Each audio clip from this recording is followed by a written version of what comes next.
You can drop all of your gods, all of your gimmicks. You can drop all of your mental play toys. There's absolutely nothing here to grab onto. You don't need to take anything personally. Not the mind, not love, not hate, nothing. Nothing. Absolutely nothing. The mind is a great trick. There's absolutely nothing to grab and hold on to. Your curses are meaningless, your hexes are meaningless, your blessings are meaningless. It's all meaningless. It's all a gimmick. When you curse, if you really mean it, you're only cursing the body. And it's a temporary disease. You can't touch reality. You can't move it. You can't shift it. It is what it is. There's nothing to fear. There never has been anything to fear. There never will be anything to fear. There's nothing to fear. Roar. Be free. Be wild. There's nothing to fear. You are that. You are inseparable from that. Call it God, call it truth, call it the absolute nature of being. You are that. Everything and everybody is that. The only mistake is in not realizing that. There's nothing you can curse, there's nothing you can bless, except for an image. You can curse an image, you can bless an image.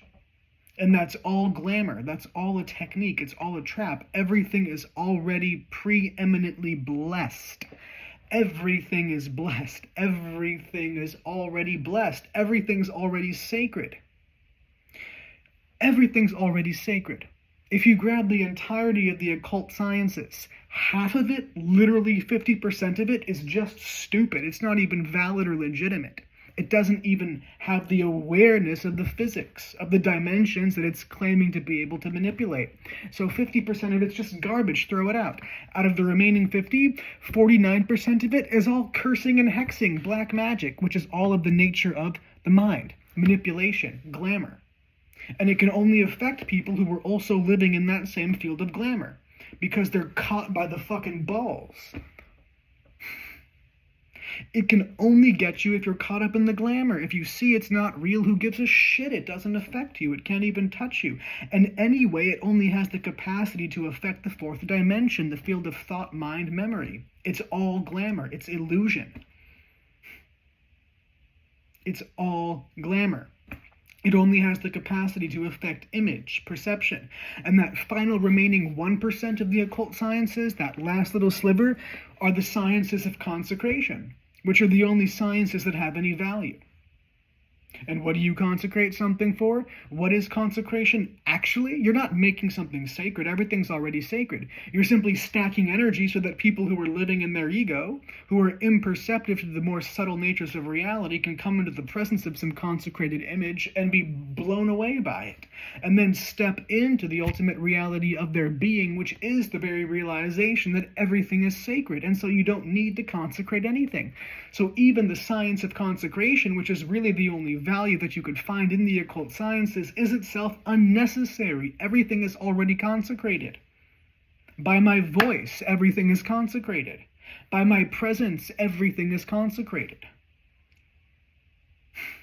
It's done. It's finished.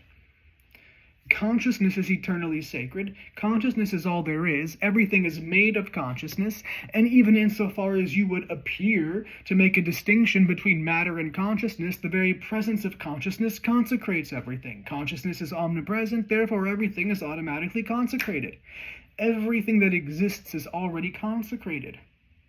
Going through processes of consecration is simply for the sake of those who were ignorant of the fact. So what does that mean? That means everything that you say, do, speak, think, feel, everything is either for liberation or for bondage. And what is for liberation is for not only your liberation, but for the liberation of all beings.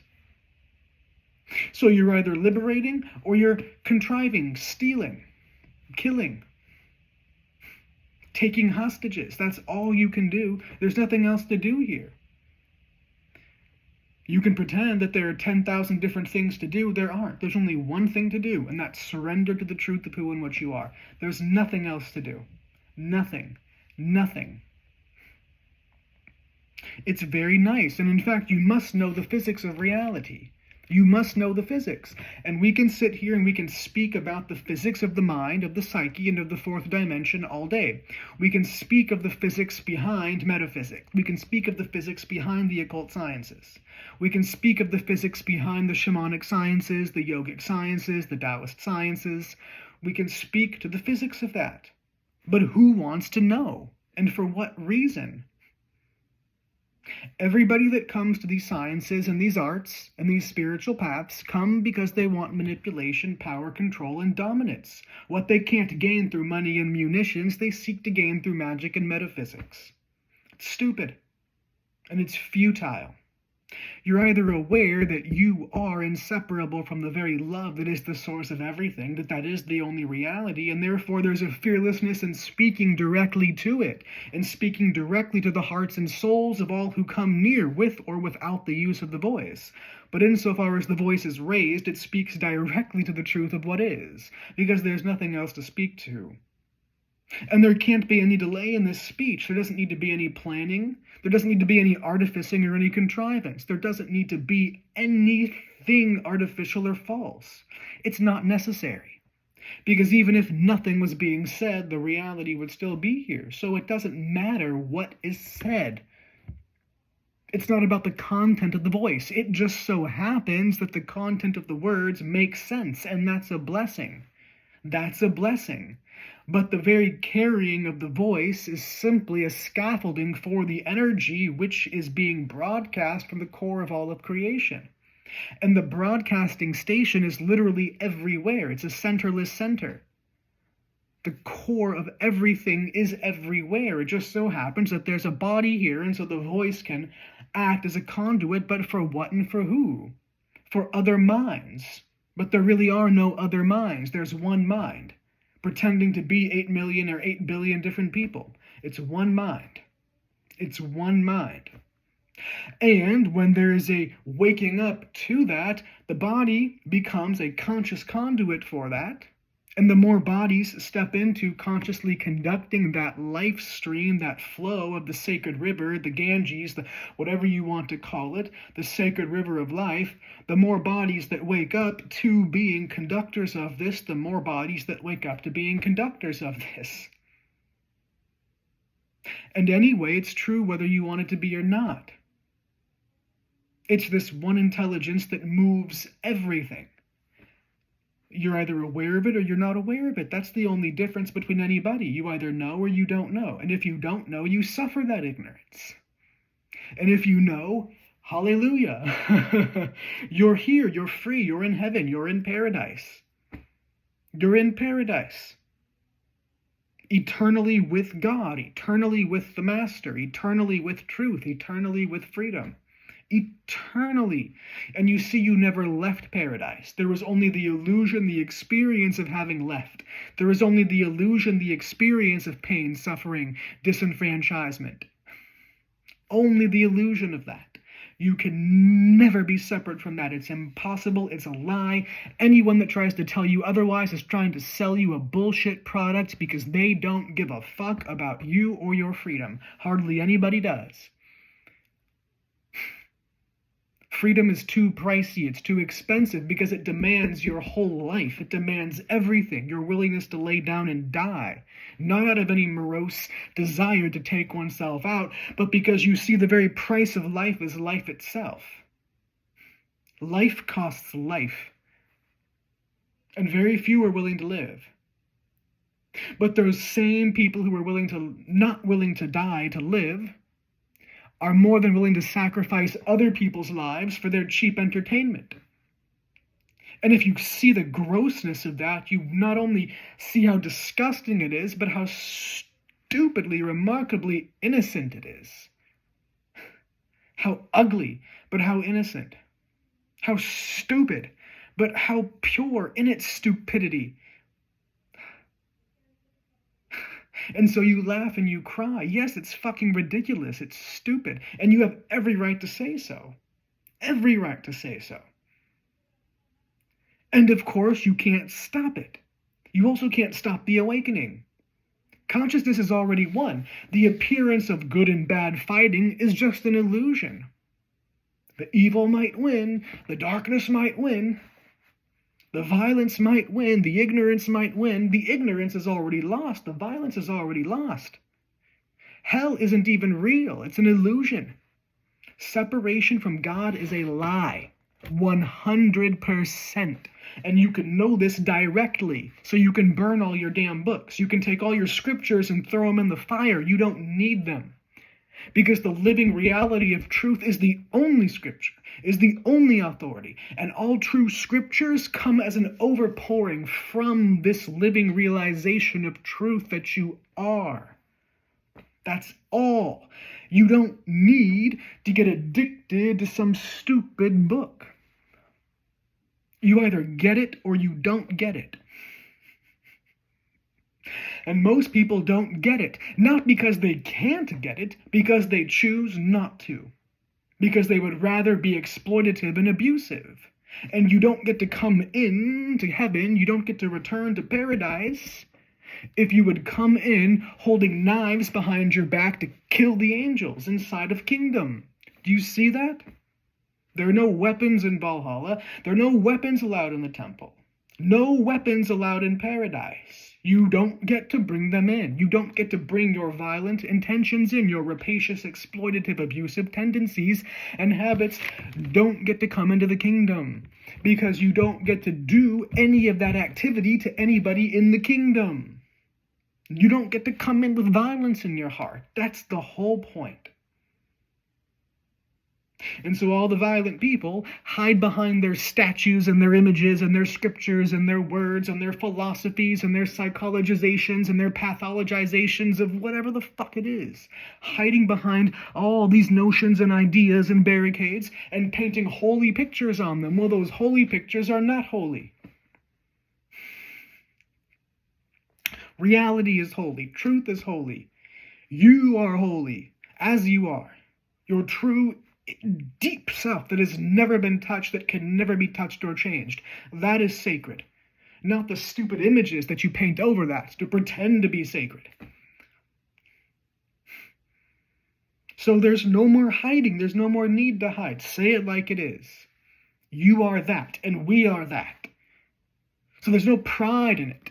Parading around, I am some great conscious being. Consciousness is the only reality. Everybody knows it or they don't know it. And the ones that don't know it suffer. And they choose to suffer. And they choose to inflict that suffering on others. And then spreading the lie of the violence that everybody has a duty and an obligation to bend and suffer. And that you have a duty as a so-called citizen, or as a Christian, or as a Muslim, or as a Buddhist, or a Jew, or a Hindu, or a pagan, or anything, or anybody, that you have a duty as a man, or a woman, or as a this, or a that. That you have a duty to let people stab you, and then smile and pretend that you enjoy it, because that's a sign of your enlightenment. Get that shit the fuck out of here. Get that garbage the fuck out of here. Get it the fuck out. Because there's nothing holy about that. Nothing enlightened about that. Nothing spiritual about that. About pretending that violence isn't violence. And you can be right here and walk this line, neither condemning nor condoning. And the egos listening will go, well, that sounds like condemnation, because everything sounds like condemnation to the ego.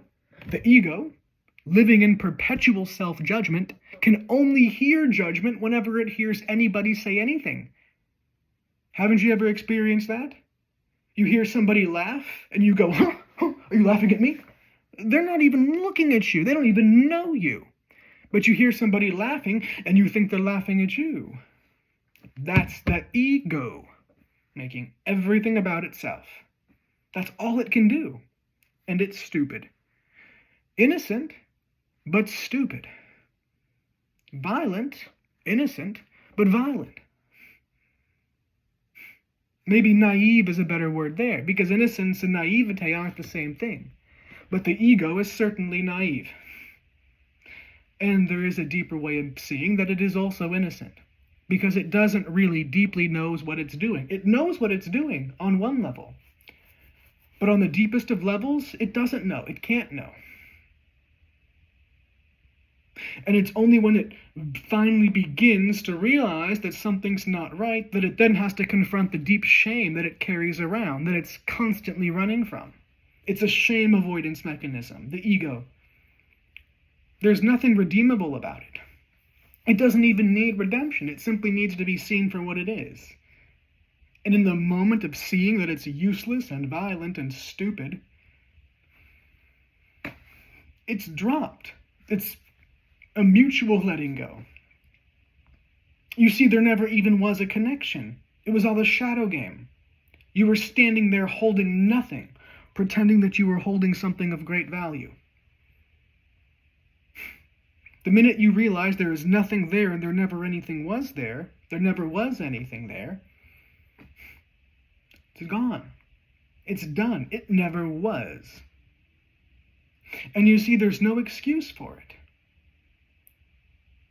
Everyone is basically having a schizophrenic hallucination and then violently reacting to the illusion, hitting and killing, and they're just striking at their own shadows. So it's stupid. It's abysmally stupid. And there's a choice that's made every moment of every day to indulge in that stupidity.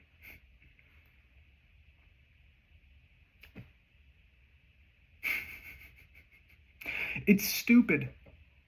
It's stupid. It is a choice to be stupid. Stupid doesn't mean that you're not that good at math, or that's not, obviously. It is a choice to be ignorant of the truth of who and what you really are. It's a choice to be. And it's a choice to substantiate that ignorance or co-sign or validate that ignorance by destroying other people. So there is an obligation, there's deeper than that word, there's a responsibility for one who is aware of truth, of living truth, to be a vehicle and a vessel for that truth for the sake of all human beings on this planet. You can't divide the world up anymore. You can't do it. You can't divide the world by race, by gender, by caste, by creed, by sex, by anything, by nation.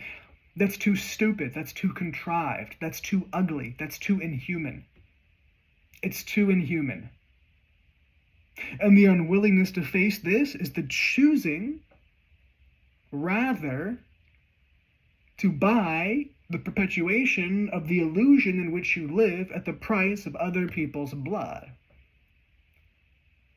which is the ultimate cowardice. And those are the people that hide behind guns and weapons and call themselves brave and soldiers and warriors. They're not. That's cowardice.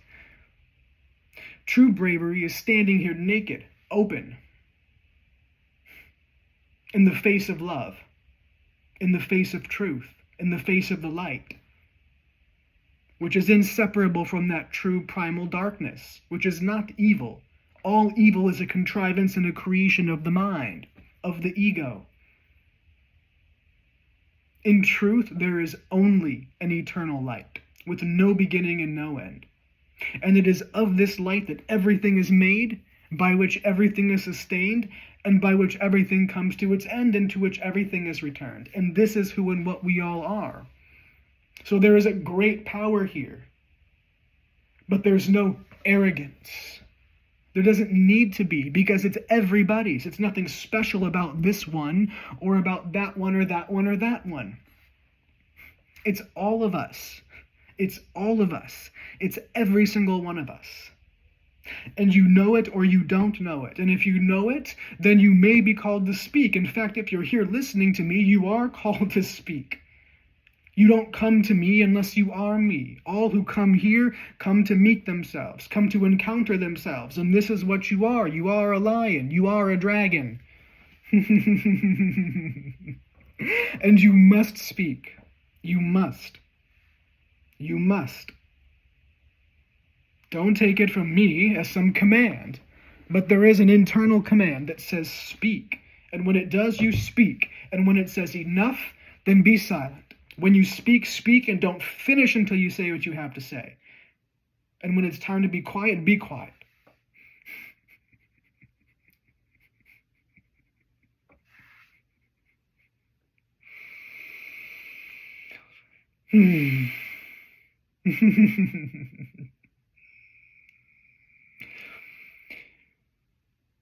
don't have to act crazy anymore. You don't have to contrive anything anymore. You don't have to look for permission anymore. You don't have to find belonging anymore. Try to find some nice little cult or group that you can fit into or belong into. If you happen to find yourself sitting with people, whew, great. But your being is not dependent on that. And if you happen to find yourself sitting alone, great. You're sitting alone anyway.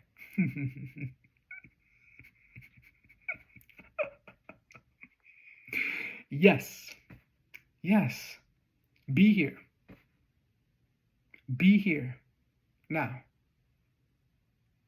So you can read whatever you'd like to read, and you don't have to read a thing. Don't think that somebody is more spiritually aware or knowledgeable because of how many scriptures they've read or memorized, or how many languages they speak, or how many places they've been to, and how many masters they've sat with. You know how many people have read scriptures and sat with masters lifetime after lifetime, and it still hasn't gotten through their thick skull.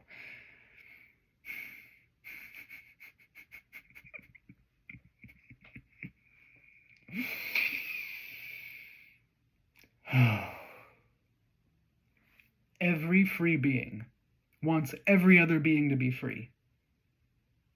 Immediately. Without delay or without hesitation, so there's no room for wasted words. There's no room for wasted time. Can't waste time. There's no room to make silly, stupid mistakes, because why? You see, and you don't even need to consciously try not to make a mistake. It's simply this love, and this dedication and commitment to love allows love to speak. And when love speaks, there's no mistake, there's no misstep. Everything happens in perfect time, perfect order, perfect sequence. If you can even speak or want to speak of sequence, it may be necessary at times to speak of sequence. But in truth, love is outside of time and encompasses the entirety of time. And when all of time is seen, the continuity of sequential time, as conceived by the linearity of the ego, is seen clearly to be an illusion. It's not real. It doesn't occur like that, even as it appears to occur like that. There is only light.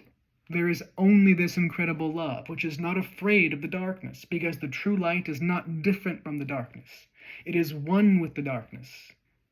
And the false darkness, which you call violence or evil, is revealed to be unreal. It's a contrivance of the mind, of ignorance, of fear, which has no basis in reality at all, at all. At all. At all. So you can be here totally free. And the sooner you step into this freedom, the better, because there's no benefit to you or your life to continue sitting and rotting in hell. There's no benefit. You will not get more rewarded or more paradise or more enlightened the longer you suffer. It doesn't work like that. And you do yourself and the whole of life a great disservice by not only being afraid of suffering, but by continuing to drag out the suffering unnecessarily.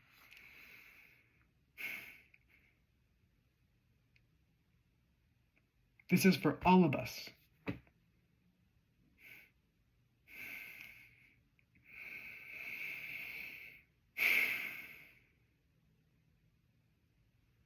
Om Namah Shivaya. May you be free. You are free.